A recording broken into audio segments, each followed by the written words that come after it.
Isang mapagpalang araw po sa atin lahat. Meron tayo dito idinating na isang electric pan na stand pan. Ang problema daw po nito ay ayaw umikot. Nung pinatingnan daw po nito sa magagawa, ay nung ma-check up ay hindi na nila itinuloy yung paggawa. At dinala nga sa atin ang ating minamahal na customer para patingnan kung ano raw ang talagang totoong sira nito at kung ito raw ba ay magagawa pa o hindi na. So yan. So ang gagawin natin ay ating inspeksyonin para makita natin kung ano yung ginawa na dito sa electric pan na to. So yan, bubuksan natin.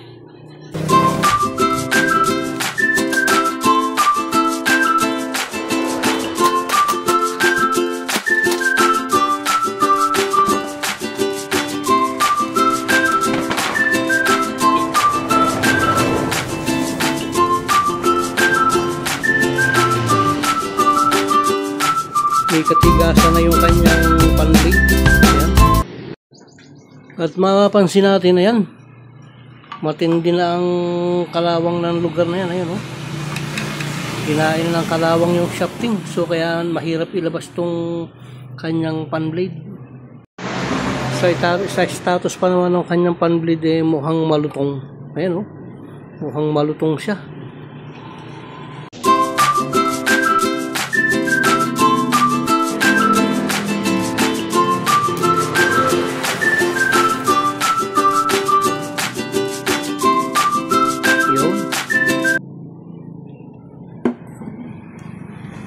So, babarin muna natin siya para lumambot-lambot bago natin siya bunutin. Ayun na, palibasa nga ay nangapit ng gusto. Kasi malutong pa tong nakalagay na pan blade. Ayan. Nabali. Ayan. Yan sa ating mga magagawa. Talagang minsan hindi naiwasan itong ganitong pangyayari. Ang importante dyan ay palitan natin yan. Hindi naman maiwasan talaga itong mga ganito, lalo na to napakalutong. Ayan, malutong siya. So tanggalin natin itong kanyang harapan. Ayan.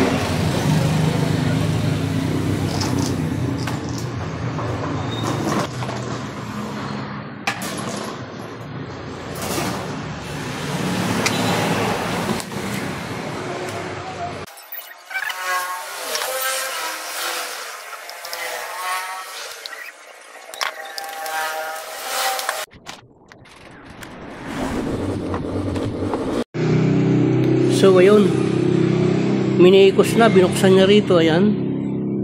Pagkatapos dinugtong niya rito sa lugar na to. Ayan. Akala niya yung ano lang ang sira, yung kanyang heat protector. Ayan. So tanggalin natin dito to. Ayun. Ayan. Ibig sabihin, sunog ang motor na ito, kaya ganito to. Dahil kung yan ay hindi sunog, nagawa niya to. Kasi ginamitan niya ng ipinagbabawal na technique. Ayan. So, ibig sabihin, hindi nakuha. Dahil may problema yung kanyang motor, kaya hindi gumana yung kanyang ipinagbabawal na technique.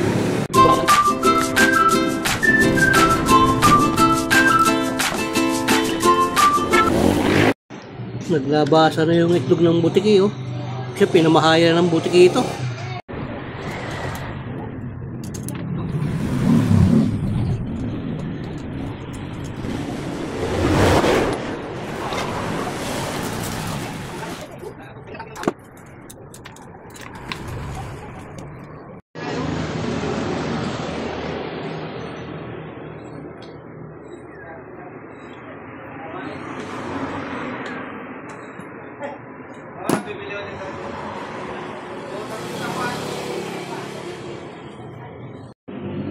May itlog pa ng butiki ay, oh. Mukhang nabasag na doon sa loob.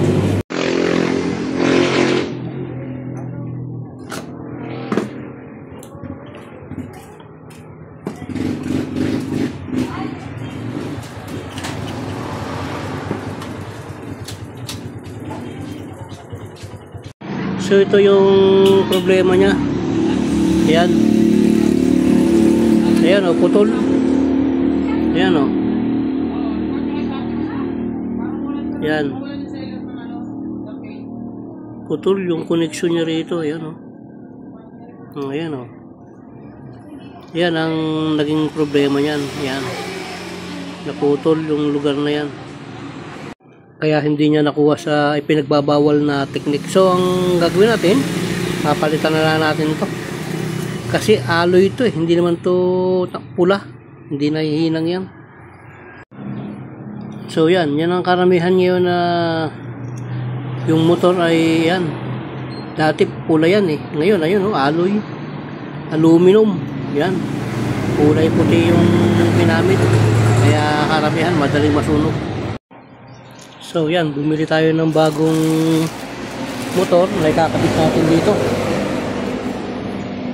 Yan.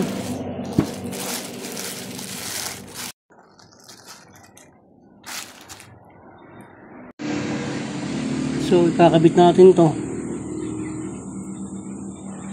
Yan ang magiging posisyon niya.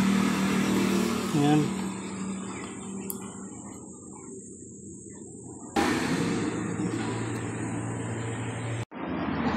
So yan. Palibasa nga dito sa ibabaw ang daan niya. Kaya dito natin siya padadaanin sa ibabaw. Bali na lang sana natin to. Binabara natin ng langis. So yan. Yan dito yung kanyang connection. Yan o.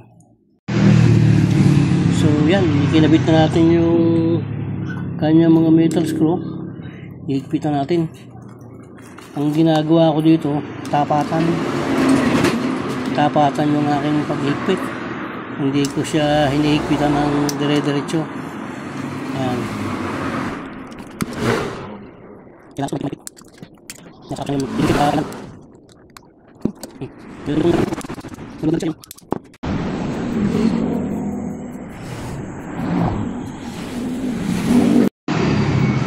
So initin natin siya para tumikom. Yan. Kailangan initin niya para humakam ng gusto yung kanyang rubber. Napakalambot naman niya kapag ka nainitan. Ang timano, kumakapit agad siya eh. Ayan o. Sandali lang siyang kumapit. So yan, may connection natin. Hindi man mahirap ang connection nito kasi pag bumili tayo ng mga ganitong motor, may kasama ng diagram yan. Mayroon na rin iba, may diagram na rin dito sa pinaka body nya. Yan, balutin lang natin ng tape para maganda.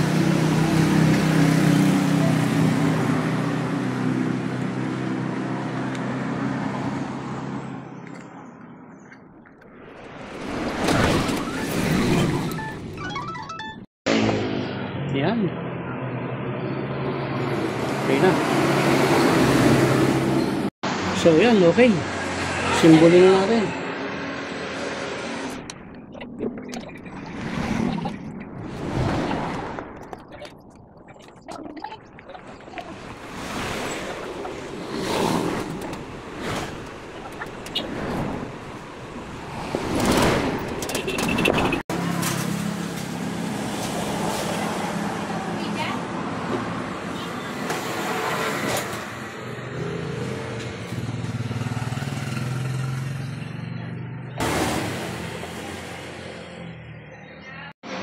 So, okay na.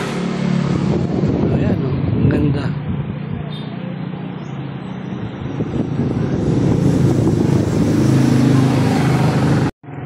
So, maraming pong salamat sa patuloy nyo pong pag-subscribe sa akin at pag-like sa aking mga video. Maraming pong salamat. Nawa po ang biyaya at pagpapala ng ating Panginoon ay sumating lahat. Maraming pong salamat. God bless po.